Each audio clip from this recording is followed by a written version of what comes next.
Saudi അറേബ്യയിൽ ഡ്രൈവർമാരുടെ bank അക്കൗണ്ടിൽ നിന്ന് ട്രാഫിക് പിഴ ഈടാക്കാൻ നീക്കം. ഗതാഗത നിയമലംഘനങ്ങൾക്ക് ചുമത്തിയ പിഴ അടയ്ക്കാനുള്ള അവസാന തീയതിയും അപ്പീൽ നൽകാനുള്ള സമയപരിധിയും അവസാനിച്ച ശേഷമാകും ഈ നടപടി.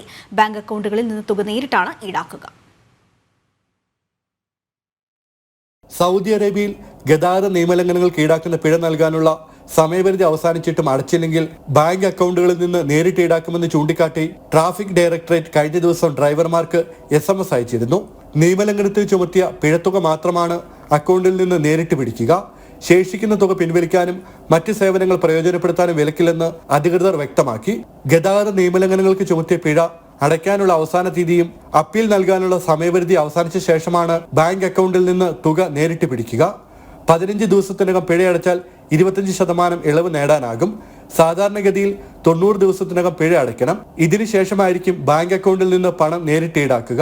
ഇക്കഴിഞ്ഞ ഏപ്രിൽ 18 മുമ്പ് ചുമത്തിയ ട്രാഫിക് പിഴകളിൽ 50% ഇളവ് നൽകുന്ന പദ്ധതി ട്രാഫിക് ഡയറക്ടറേറ്റ് നടപ്പാക്കി തുടങ്ങിയിട്ടുണ്ട്. ജനം, ദുബായ്.